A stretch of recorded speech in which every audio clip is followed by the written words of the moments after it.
right, here we go. The Stargazer L-1011 launches rockets.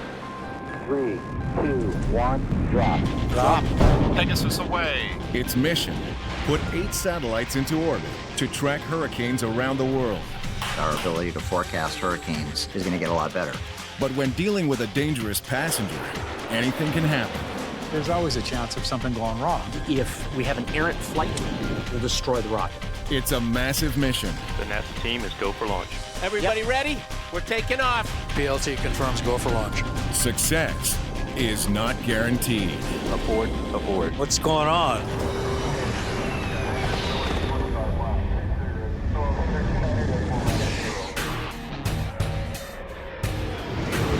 100%. Cleared wide traffic.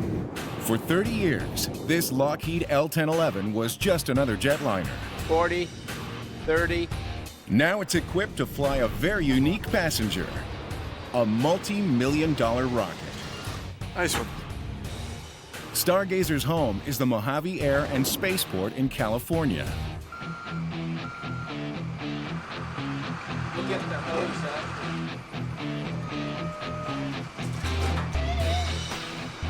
This used to be a former Air Canada airplane. It rolled off the assembly line back in 1974 and went to Air Canada, was in passenger service for all the years up till about 1990.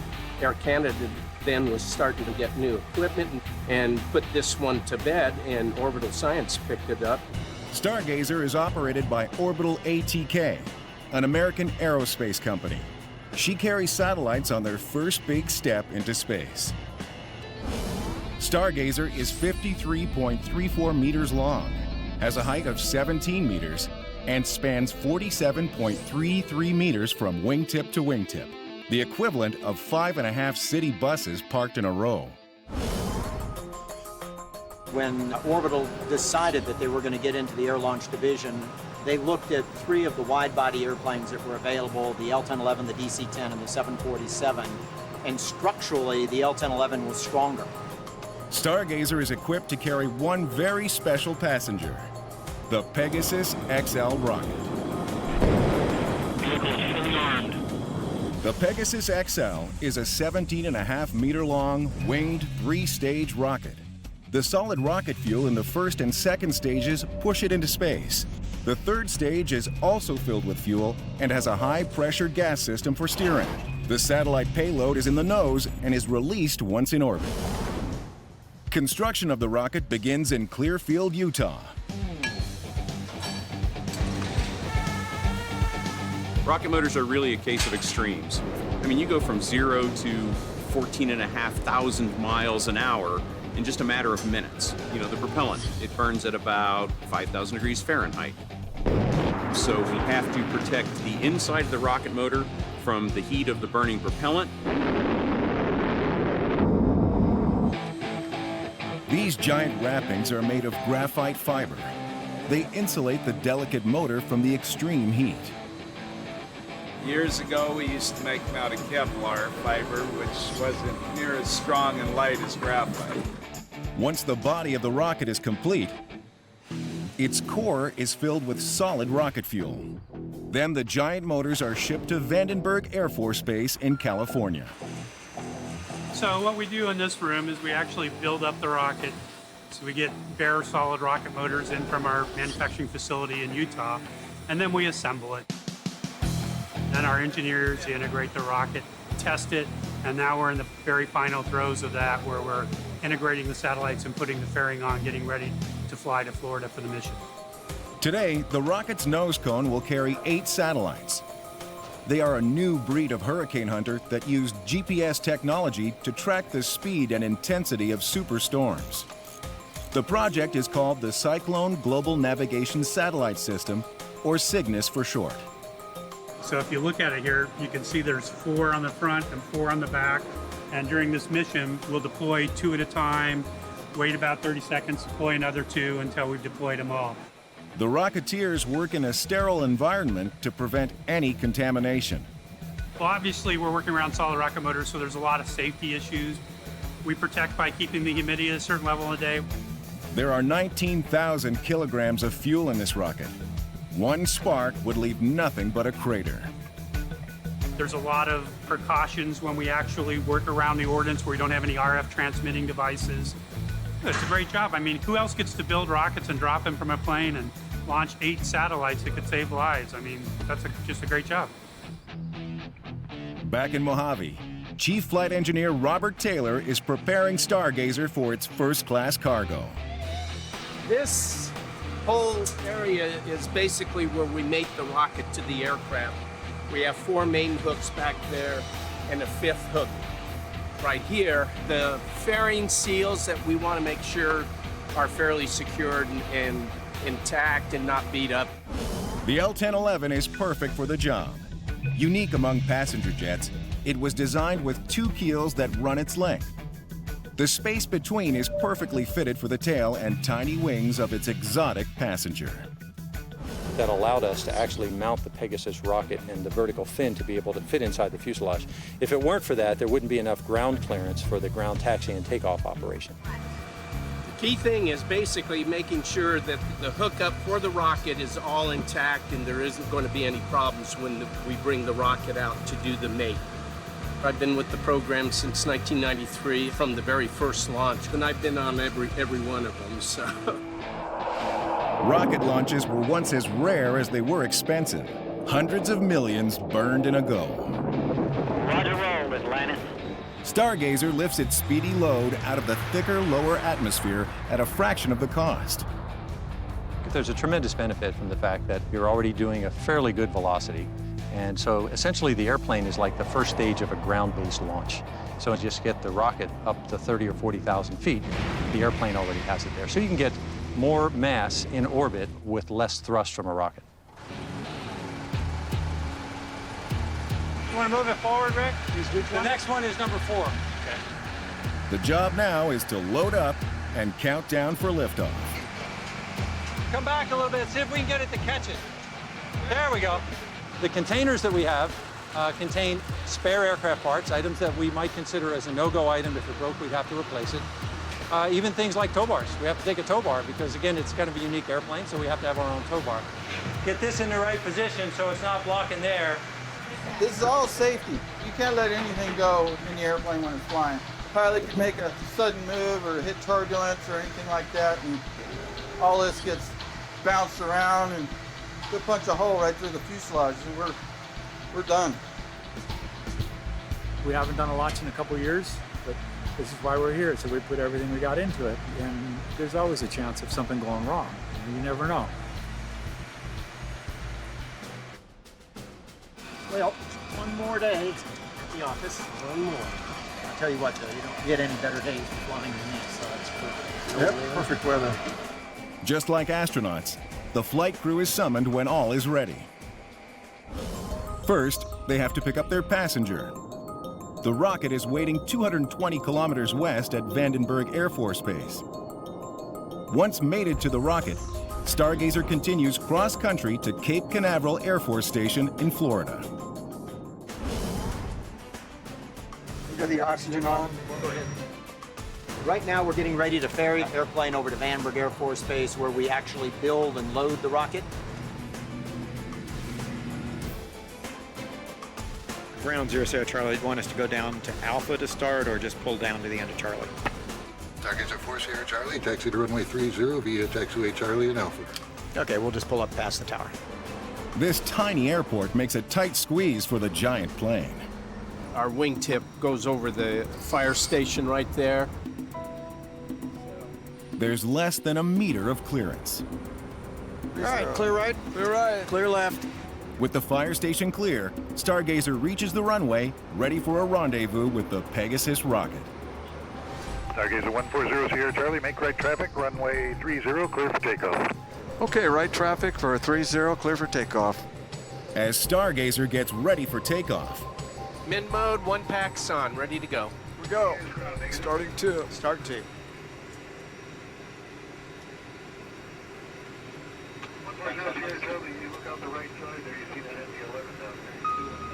Thing open. there's a problem with one of the engines.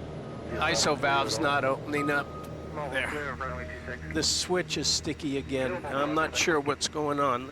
Switch isn't working right. It popped. Hold it in. Let's see what happens if you hold it in.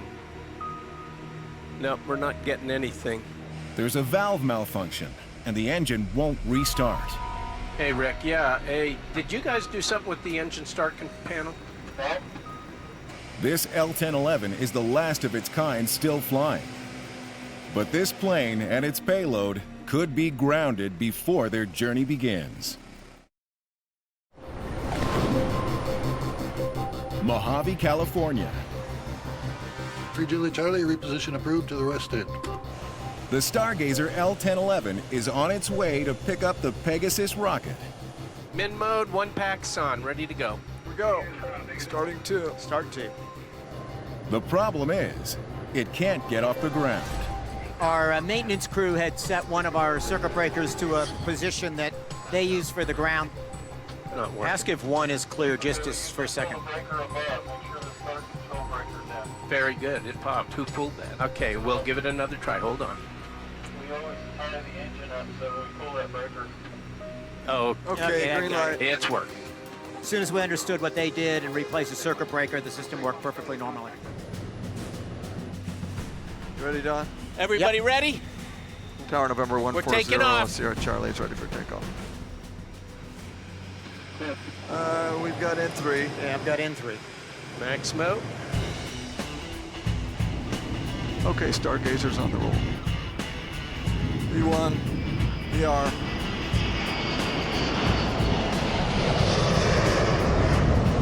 Laps 4, climb power. Laps 4. We keep the airplane in Mojave because it's a much drier environment for the airplane. The satellite and the rocket are all assembled in a building in Vandenberg. Stargazer is on its way to Vandenberg Air Force Base in Lompoc, California, 200 kilometers northwest of Los Angeles. The Pegasus rocket is waiting for a ride into space. All right, John, you're 30 seconds into your first count. The rocket is carrying 8 NASA weather satellites. Once in orbit, they will detect and track the strength of hurricanes and other powerful storms. So satellites by their nature are very sensitive to particles and to condensation on certain sensors. Chief Engineer Kettner Griswold is on a mission to get the satellites ready for their big trip. They have a star tracker that helps them maintain their proper attitude and position knowledge, and any contamination on that surface can make it hard for that sensor to read properly. Once the satellites have left the building, he can only watch and hope. Until then, We want to make sure that the air quality is perfect for the satellites. the satellite's batteries are charged at cool temperatures, between 13 and 18 degrees Celsius. Nitrogen gas provides the chill without the moisture of air. Particle count, 1,800 feet per minute, and we got to convert that to CFM. Okay. Clear to land again for 140 Sierra Charlie. Number 140 Charlie, affirmative, clear to land, runway 30, wind 310 at 9er. 3109, clear to land, thank you. After a short flight, Stargazer lands at Vandenberg Air Force Base. Nice one. Reverse. Like any good chauffeur, Stargazer arrives early for the trip.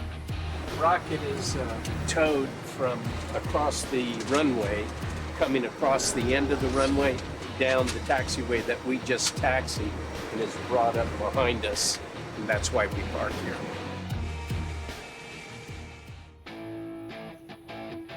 Stargazer waits a few days until the satellites and the rocket are ready.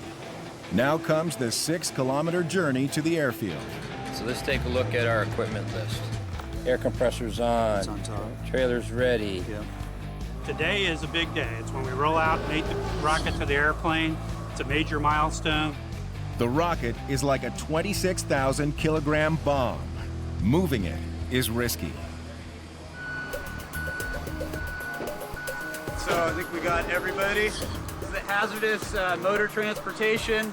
Got a solid rocket motor booster. Primary concern is crush and pinch points. We need spotters at both sides. The first 3 feet are the critical ones.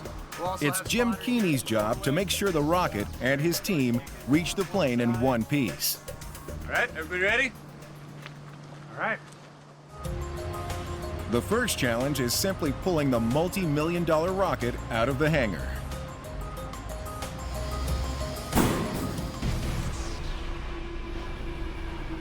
When we come back, try to get the Jeep straight again, and then do that same hard cut when you're going forward.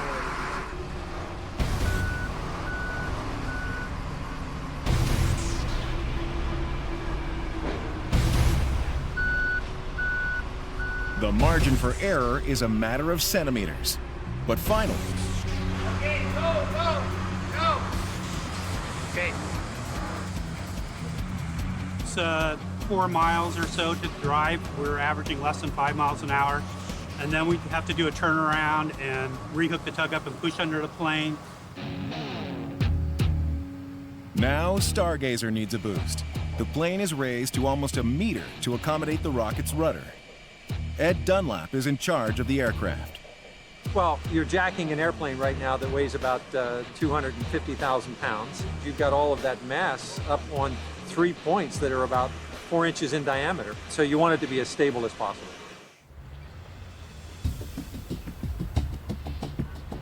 There's no rushing this rocket, even as the countdown begins. Want to make sure everybody has on their proper PPE, steel-toed shoes, coveralls, anti-static smocks. There's going to be a lot of activity going on at the same time, so want to make sure that everybody understands their roles. The biggest hazards are just the equipment we're moving around. A lot of it's very heavy. People getting arms or fingers in the wrong location, it would cause a pinching hazard. With the airplane raised on jacks, the Pegasus rocket can be positioned. Its rudder will fit into the slot within the fuselage. First phase, we're going to line up Pegasus vehicle under the L-1011, get ready to lift the rudder up into the fin box. During that activity, I'd like everybody that's not directly involved to remain back, clear from under the L-1011, because the trailer is going to be making movements forward and aft. With 19,000 kilograms of fuel, nothing is left to chance. Even a stray radio signal could trigger the rocket's ignition. That's why we have no cell phones or radios. They can hurt our ordnance devices, and in an extremely rare circumstance could potentially initiate an initiator, but you could hurt the rocket with a radio. Now comes the fun part. Aircraft technician Earl Valles gets to climb on top of the rocket and prepare its safety belts. There's a mechanism inside that we have to set to make sure the hooks are set right on the rocket. Earl must attach the rocket to the plane by hand. 5 hooks on the underbelly are manually pushed down to catch openings on the rocket's front and back. And then once that's done, we have to put in the safety pins and preload on the hook so that it has a lot of downforce on it. So when it comes time to drop it, it takes off. The rocket is in position horizontally. Now the team has to raise it to its final position for flight. It's always concerning until we get the hooks to rotate over and actually grapple the Pegasus. I always have a little bit of nervousness in my stomach. Jacks hoist the rocket up to the plane's belly. As the rocket rises, so does the wind. The jacks hold the plane up. They don't hold the plane down. They're hitting hard points in the fuselage and wing area, lifting it up. But you could get blown off the jacks if we went above limits. The plane is a plane, and the wind provides lift.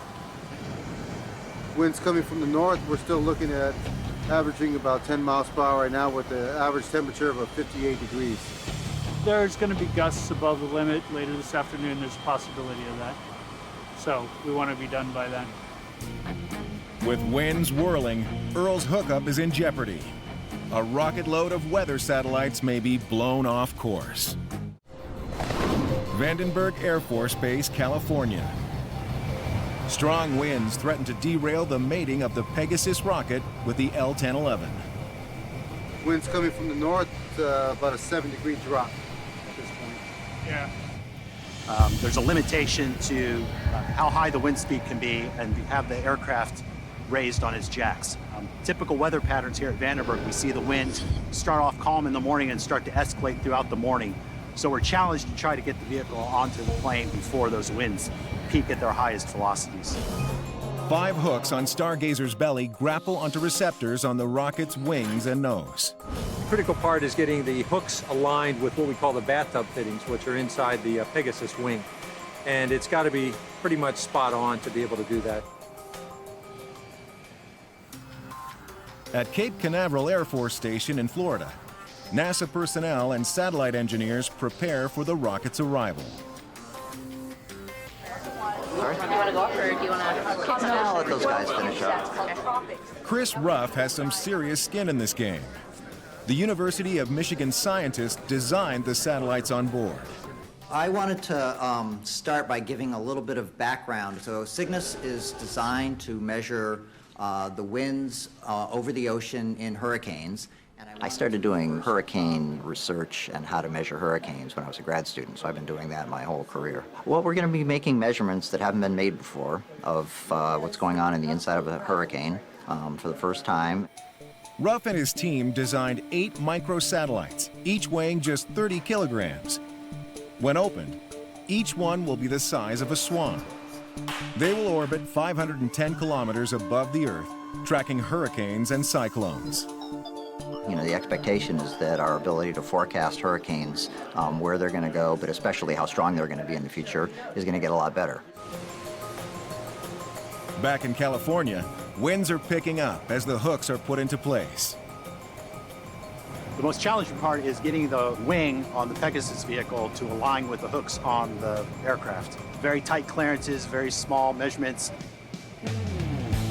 After 4 hours squeezed into Stargazer's fuselage, technician Earl Valles has secured the rocket to its ride.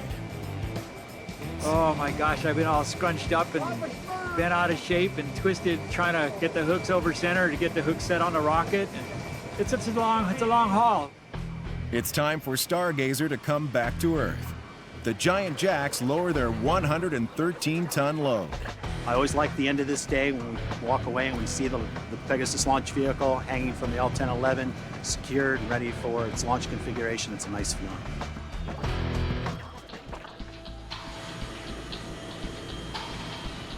"4 a.m., an early boarding call for the flight from California to the Florida launch pad.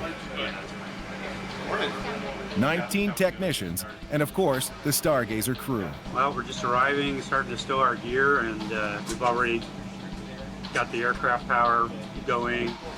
It's been a great morning. Everything is going smoothly. The navigation system and our systems up here have been checked, and we are ready for departure. Still quite a bit to do on the ground. Flight engineer Robert Taylor inspects Stargazer before takeoff. General condition of the aircraft, you know, the tires, make sure the hydraulics aren't leaking, the struts are properly serviced, especially with the rocket on. As they count down to takeoff, the crew shifts control of the rocket's climate stability system. Stargazer will become its life support. Now would start a lot of activity transitioning from the ground air to air conditioning on the aircraft, transitioning from ground nitrogen to nitrogen on the aircraft, and that'll take about 45 minutes. During flight, the L-1011 will supply the satellites and their sensitive batteries with nitrogen gas and conditioned air. Earl Valles is in charge of switching over the hoses. I gotta get moving here pretty quick. We gotta get all the air conditioning ducts and cables and everything out of the way. Every duct must be disconnected and stowed away for use in Florida. We don't want any contamination getting into the ferry for the spacecraft, so it's a matter of doing it at the right time, having the right things happening. DLT, this is Ferry, TC, how copy? Loud and clear, we're just waiting in to complete some paperwork. We're running the checklist, we should be ready to meet. On the flight deck, the crew checks the numbers for the flight. The weight of the rocket means they'll burn more fuel. So what do you got, about 35,000 required for the flight? Yeah. Oh, no, it's 100, 332. With the drag associated with the rocket, it's like sticking your hand out the window of a car. It's going to take more power to get from point A to point B, and more power means more gas.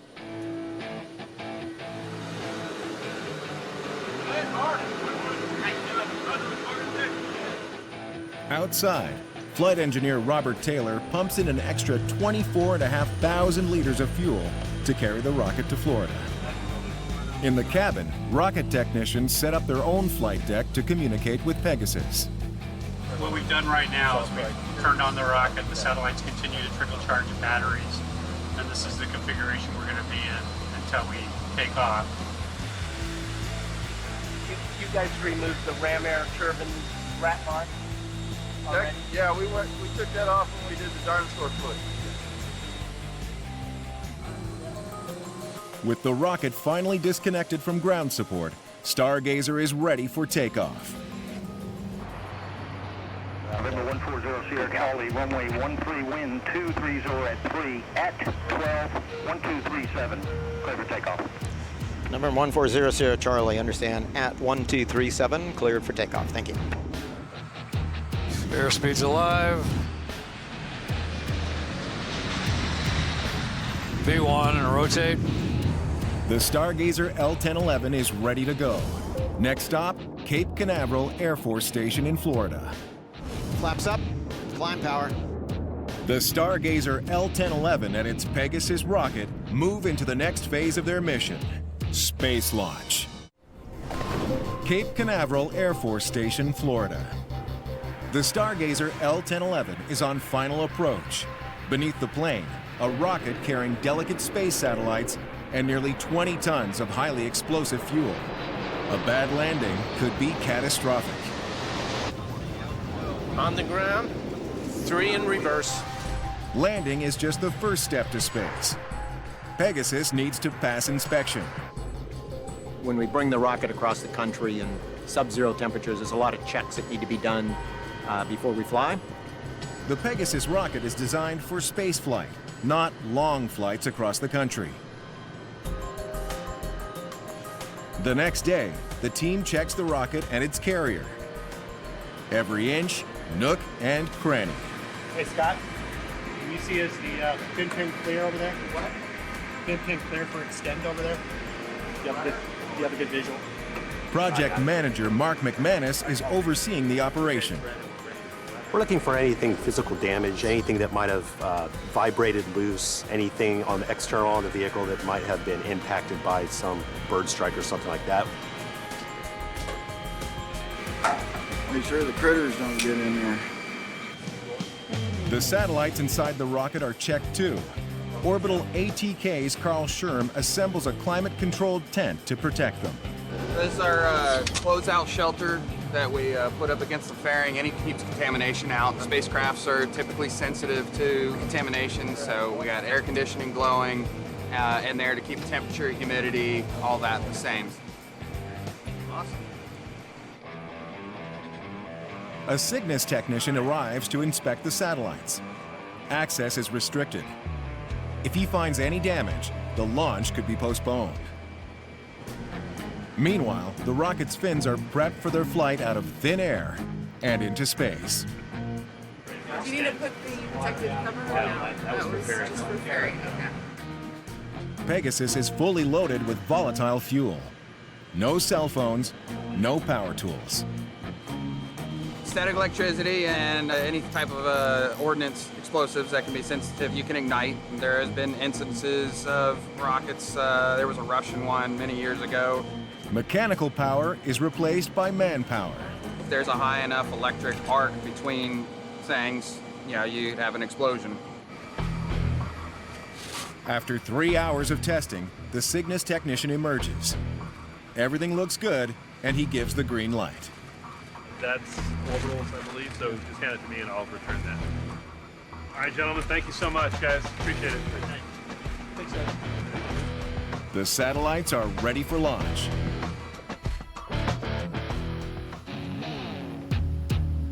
(2:30 a.m., Cape Canaveral Air Force Station. Game day. Hopefully we'll score a touchdown. Actually, the weather is phenomenal. The rain came through last night. The front came through like the weather predicted. And as you can see, wherever the moon is, absolutely a spectacular morning. Calm winds, it's perfect for us. A NASA F-18 Hornet will escort the L-1011 into the sky and then provide a live video feed of the launch. Pegasus Chief Engineer Kettner Griswold is on his way. Heading over to Hangar AE. Just wanted to say good luck to all my mates and how much they mean to me. So, see you on the other side. The launch will be overseen by NASA, Orbital ATK, and the United States Air Force. There's about 70 people on the ground that are backing us up and coordinating the launch and making sure that everything is a go. I'm sure that you've seen Apollo launches, and the same thing happens for a launch like this. On board Stargazer, rocket technicians have their own control room to monitor Pegasus and communicate with the flight deck. We got stabilizer trim, we got flaps, lights to go. LCPLT rolling. For the first time in 3 years, the Stargazer L-1011 prepares to launch a rocket into space. Rock. Go. Rocket, go. Peg. Peg is go. Orbital. Orbital, go. Launch team is go for takeoff. All right, here we go. Airspeed's alive. V1 and rotate. Flaps 4. Flaps up. Climb power. Stargazer takes a curved path so technicians can monitor the winds. At nearly 39,000 feet, it heads east towards its target, a 1,000 square kilometer area called the drop box. Once dropped, the rocket will launch into space. Can't believe that cloud's going to be almost at launch. Yeah, and there's a thunderstorm topping out at a 400, slightly west of launch. After dodging a few thunderheads, Stargazer enters the drop box. And we are now back on the flight plan. At mission control, the rocket engineers activate the batteries on the rocket. And LPO, you go to activate fin battery at L minus 45 seconds. The batteries power the rocket's fins and navigation system. Their charge lasts only a few minutes. Launch must occur within 75 seconds. And LPO, be advised also that we are red currently for hydraulic system. There's a problem. The pump that controls the hooks is not responding. Be advised on step 142, appears our hydraulic pump is not working. What does that mean? Without the pump, the hooks won't open and the rocket can't launch. Time is running out. We have a fairly tight window. We have a very short period of time to execute separation event of the rocket from the aircraft. There's less than 75 seconds left to find a solution, or this launch could be scrubbed. 39,000 feet above the Atlantic Ocean. And we are now back on the flight plan. Just as Stargazer is ready to drop the Pegasus rocket, there's a problem. Be advised on step 142, appears our hydraulic pump is not working. What does that mean? It means the hydraulic pump for the hook mechanism is not working. Is there a circuit breaker? LPO, LC looking for a reback of your primary and secondary system. The rocket is attached to the L-1011 by 5 hooks. To launch the rocket, they must release, so that Pegasus can drop and fire its thrusters once the plane is out of the way. But the hydraulic pump, which releases the hooks, is not responding. We went immediately into troubleshooting mode. Primary issue was the pump and the ability to power it. LPO, LC, Victor 1. LC, LPO, go ahead. I'd like to put the following troubleshooting step in work. We need someone to go down in the galley and remove and reset the cannon plug. How copy? Check with them. The helper might be downstairs. Obviously a stressful time, but I think we've tried to think of every conceivable option. And LPO, can you check the circuit breakers for the hydraulic pump? And LC, LPO, we've already cycled those and we're down manipulating the pump now. Copy that. We literally made contact with the pump as a way to get it started, and none of that worked. The satellite batteries provide a 75-second window to control the rocket's guidance system. and that window is closing. LC, LPO, go ahead. I can verify launch window is go. Okay, it's important you get that. And launch team, this is LC on countdown. This time on a poll for our final launch countdown. Rock? Peg is red. Peg is red. Aboard, aboard. This is LC on countdown, aboard. Everybody proceed to the abort checklist at this time. As it became clear during the approach that we weren't going to be able to resolve the hydraulic problem, the launch conductor just directed us back to the airport to work on the problems. Unfortunately, it was just something that couldn't be done in flight, and we just had to get the airplane back on the ground to resolve it. Okay, may have just been in the turn, returning to KXMR, and we're beginning a descent out of flight level 390. So I think, if I had to put one word on it, I would say we're disappointed. It's the first time ever that the aircraft had an hydraulic issue for the release mechanism. They've identified what the problem is. In our maintenance facility in California, we have parts to repair it. We are trying to get them out here this evening. I'm crossing my fingers and hoping that we can get into the launch window for tomorrow, but I think it's a little bit too early to tell right now.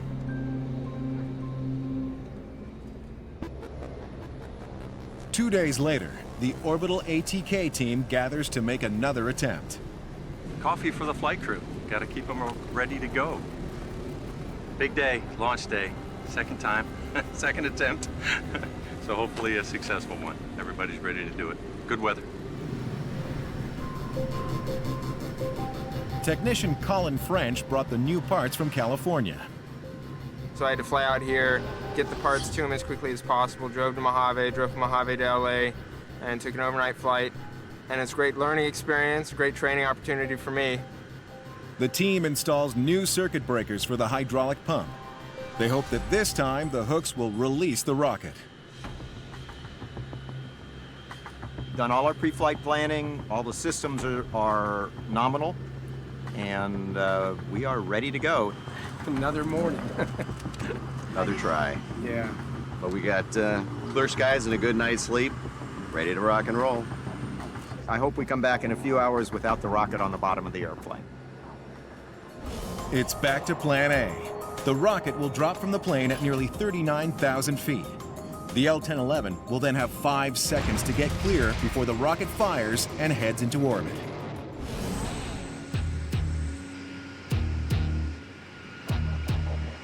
Rock is go. Rock is go. Peg. Peg is go. Peg is go. Orbital. Orbital is go. NLM. NLM is go for takeoff. NLM is go. Launch team is go for takeoff.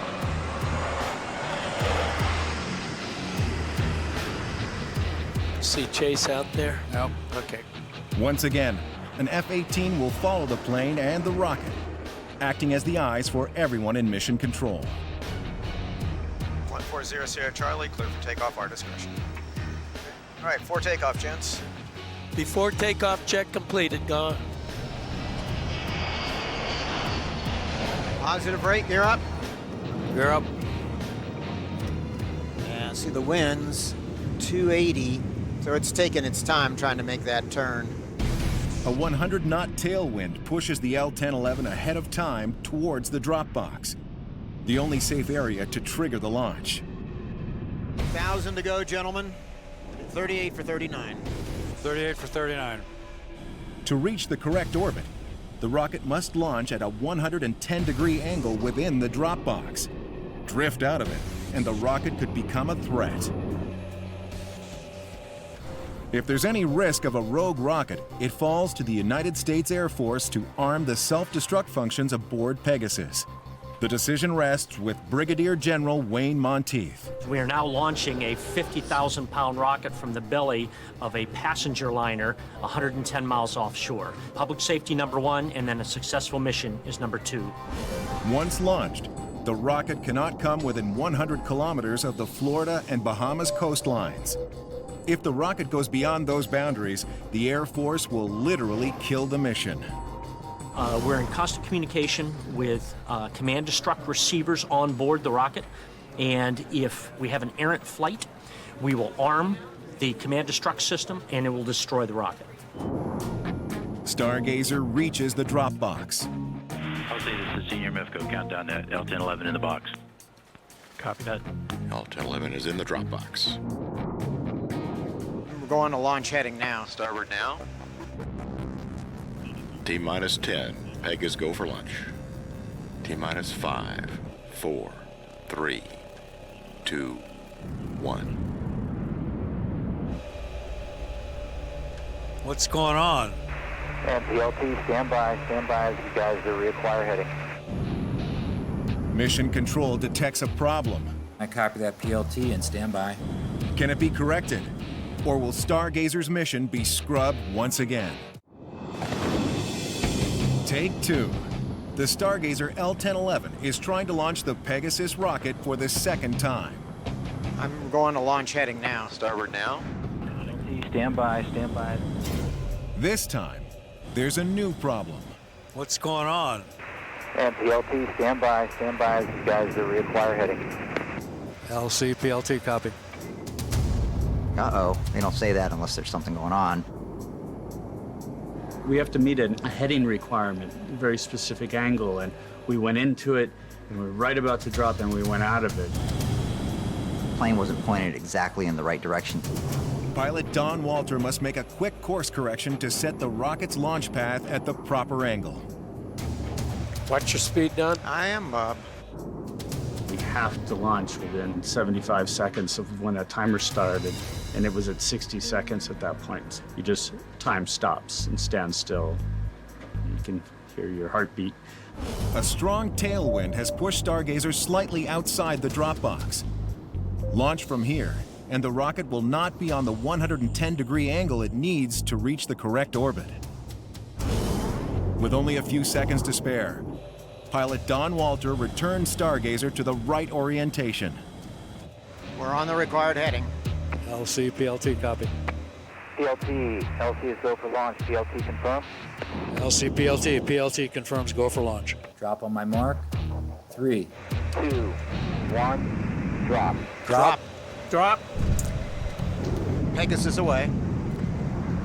LC, PLT, Pegasus away. Roger, Pegasus away. Don, bit off to the left. Yep. Offset left. With Pegasus launched, Don needs to steer clear before all that rocket fuel ignites. There it goes. That is cool. Wow. The Pegasus rocket is on its way into space. Absolutely flawless. Quiet count, everything was perfect. That's how it's supposed to be. Yeah. Actually, that was the quietest launch I've ever been on, as far as radio chatter. The first stage of the rocket fires, producing 73 metric tons of thrust, and then drops away.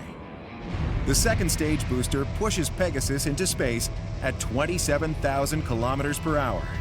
High above the Earth, the nose cone separates, and the second stage booster drops away, while the final booster steers the rocket into orbit. And we have the AOS and vehicles in orbit. Yay! Vehicles in orbit. You ready for that Bloody Mary now? 510 kilometers over the tropics, the 8 satellites are released, 2 at a time. Radio nav switches. You're down. I'm really proud of my guys. They did a terrific job. The rocket worked flawlessly. It was a really smooth day. Yep, and we got just the orbit we were hoping for, so it's great.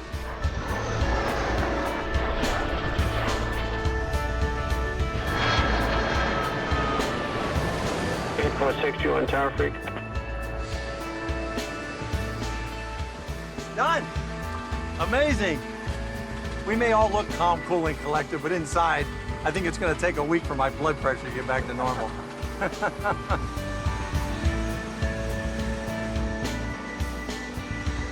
Very exhilarating to watch the rocket leave the airplane. They were great. That's like fun around. It's fantastic.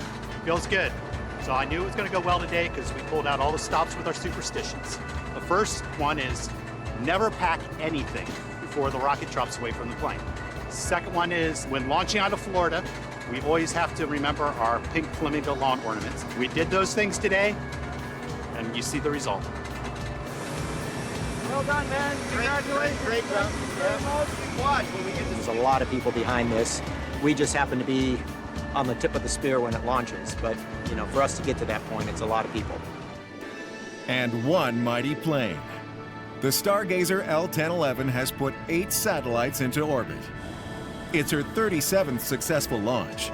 She can't wait for the 38th.